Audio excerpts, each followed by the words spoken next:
I want to look at the bigger offensive thing here, because I find it difficult. We're people are in this battle, right? You're for some reason, it's always black or white. You're anti-Mac or you're pro-Mac. You can't be like, all right, let's see what Mac can do if he actually has an offense that's working and functional.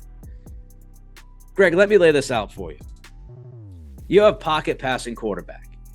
The first thing you want when you have a pocket passing quarterback is at least a competent offensive line. Mm-hmm. Last time I checked, as Greg has illustrated to you during this pod, this is far from a competent offensive line. If you don't have a competent offensive line, you want to get rid of the football quickly. To get rid of the football quickly, you have to do one of two things. You have to scheme that up somehow, some way, and or you need quick receivers that can win at the line of scrimmage and that can get open within 2 seconds. So Mac doesn't have the offensive line that's competent. He doesn't have guys outside of Pop Douglas who played 18 snaps, which was less than Pharaoh Brown on Sunday. He doesn't have anybody at the line of scrimmage that can win, so he can't get rid of the football quickly all of the time. Then you would say, well, maybe he needs a legit number one receiver, because there's been teams that don't have guys that win off the line of scrimmage, but they have that one guy that you can go to, that you can trust. You've got one dude on third down, have to have it. I've got him. Mac doesn't have that. Then you look at it and go, well, hey, okay, not a competent offensive line. No receivers that can win quickly. No legitimate number one threat as a pass catcher. Maybe we'll run the football. Nope. Can't run the football either. So let's take Mac's face and his name away from it. Let's just call Skippy McGee as your quarterback, okay? Skippy McGee, come on over. Let's say Skippy McGee was a first-round pick. He played in an SEC school. He had a really good college career. And Skippy McGee comes in and he's a pocket passer. Okay? Is Skippy McGee going to survive what I just laid out to you? How many quarterbacks, Greg, in the league are going to be able to consistently, and this is not to excuse the decision-making that we've seen from time to time, I'll say it again, but how many quarterbacks, Greg, in the league are going to play at an above-average level week after week after week if you are handed what I just laid out to you? Only a select few, like, Josh Allen and probably Patrick Mahomes, and that's about it. I mean, look at the spot, the start that Joe Burrow's off to this year with the Bengals, and he has great wide receivers. A lot of it is his injury, of course, but that's the thing about how these Patriots are constructed, and we've been talking about this for a long time. I mean, if this is what Bill's going to do in the modern game, which is basically build Cleveland 1994 again, then he needs to go sell the farm and get some elite quarterback, because that's the only person that's going to be able to operate this. I mean, that you have a guy that you're not sure of, and I'm not sure of. I don't know. I mean, I think after his rookie year, I said I think he might be the franchise guy. I don't know whether he is or not, but you have to know what you have to play to your talent, and you have to know, all right, what type of player is my quarterback? What does he need around him? Why don't I go get him that? But Bill doesn't do that, because Bill's a defensive guy. I mean, if Mac had an offensive head coach, he'd be fine. If you swapped Mac Jones and Brock Purdy, I don't think the results would be any different. But if Bill was being honest, if Bill was being true to his job and doing his job, then in the offseason, after what happened with last year with Matt Patricia, he would have said, all right, I'm going to beef up the offensive line. I'm going to either go sign a legit right tackle for big money, or I'm going to draft one somewhat high in the draft. I am going to get him. I'm going to re-sign Jacoby Myers probably, or I'm going to find better than Jacoby Myers, not broken down Juju Smith-Sanu. They would have done a lot of things, and that's what they would have gotten the guy a freaking third down back, like ever. Like you can't block. I mean, how many times have we seen Tom Brady? How many games, whether it was Shane Vereen with 14 catches or James White in the Super Bowl with 12 catches? He should have been Super Bowl MVP.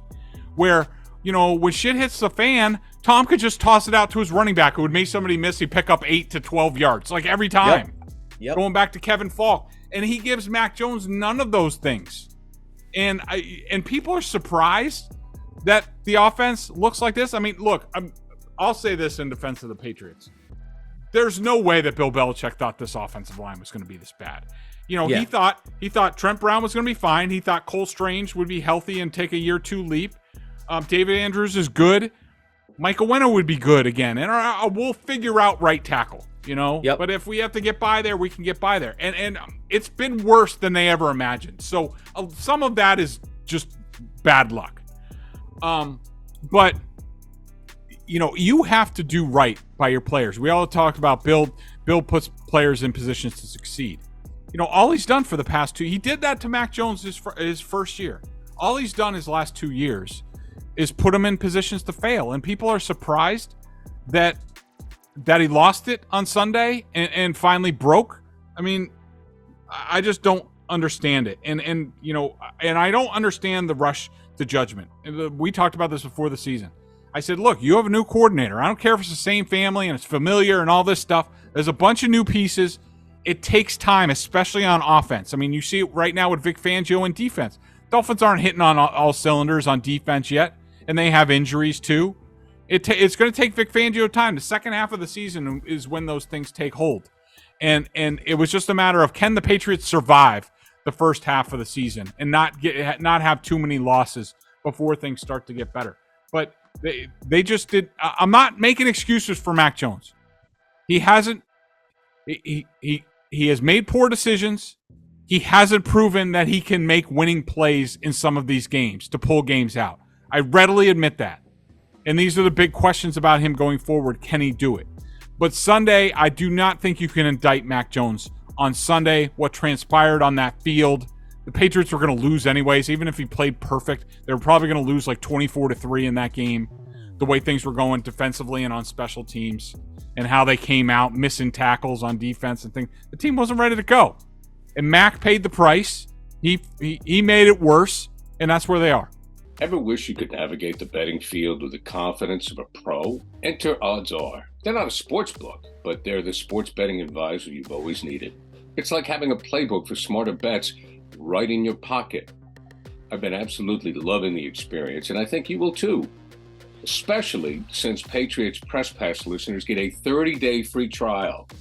Elevate your game day and join the smart betting revolution. Go get it at oddsr.com/presspass. That's oddsr.com/presspass.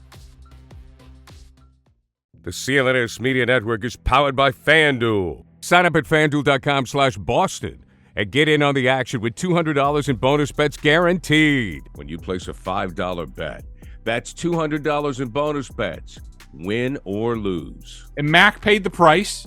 He made it worse, and that's where they are. Yeah, I think, you know, there's no better play that really gives you an idea as to what this offense is facing than the 4th and 2, the second pick by Mac on Sunday. Go back and watch that play. And, you know, I posted about this as well at Nick C Radio, if you want to follow me, Nick Cattle Show Podcast. But, you know, I posted this the other day watching the game. The 4th and 2 play where he throws the pick, where he's trying to get Juju on the quick out route near the chains. Go back and watch that play.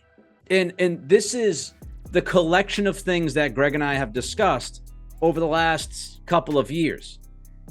Ramondre Stevenson cannot be the safety valve that Greg just brought up, because Ramondre has to stay in the backfield to pass protect. Why? Because Dallas is playing man on the outside. Why? Because they don't believe your receivers are good enough to beat them. And they said it in the post game. Why did you play man all the time? Why did you play as a great? And they said, we played the way that we saw the film. We saw the film, and that's the way we thought we should play. I.e., none of these guys can get open consistently against us. Even without Trayvon Diggs, which is an indictment on this wide receiver crew. But you have Ramondre Stevenson pass protecting on the 4th down and short, because Dallas is sending extra rushers. They can send those extra rushers because you're playing man on the outside. No one gets open on that play. Watch it. Nobody's open. And by the time that Mac's in the drop back, again, this is not the disclaimer that I feel like I got to throw out there all the time. This is not to excuse Mac Jones for bad decision. I'm just telling you why that play broke down. It wasn't a case of Mac just losing his mind on that specific play. It was the operation that's not working. The receivers weren't open. You didn't have the back as the safety valve because he has to protect your ass. And what happens? Pocket starts to collapse. Nobody's open. It's fourth down. Mac's either taking a sack, he's chucking it downfield to Devontae Parker so everybody can complain, why are you taking a deep shot at Devontae Parker on fourth down and short? Or he's going to throw to Juju and hope a miracle happens. Maybe Juju will fight. Maybe he won't round off his route, which he did. Maybe these other things. So what is he supposed to do in that situation?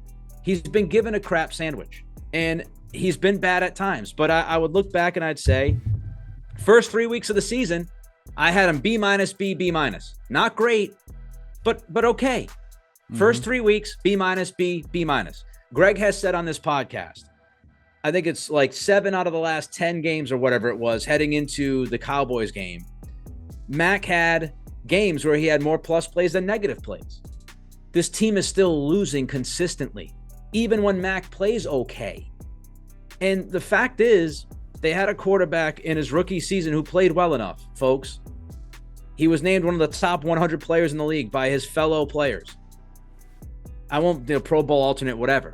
But he had a good, solid rookie season. And if you go back, there were 7 games in that season that Mac Jones led them to a comeback. And they failed him 5 out of those 7 games. Put them in position to win. It was fumbles by your running backs. It was the defense giving up big plays to Dallas. It was Bill Belichick going super conservative and trying to kick a 50-plus yard field goal with Nick Folk when we all knew that wouldn't work out. It was punting in overtime when you shouldn't. He was in position. So when you start to just look at all of these things at play, it's frustrating. And it's frustrating because, Greg, we've talked about it since 2019, man. And I mentioned this on my pod this week. Tom Brady told all of us. When the Patriots started 8-0 and Brady went to the podium miserable, and Brady kept telling everybody, we're not as good as people think we are. People said, oh, that's hard-o Brady. He's just spoiled. He's used to winning so much. No, Brady looked around and said, we ain't got the horses that can win on the outside. Our offense is extremely limited. He knew that. He knew exactly what he was talking about. And they played losing football the rest of that season. The book, Greg, has been out on this offense, man, since 2019.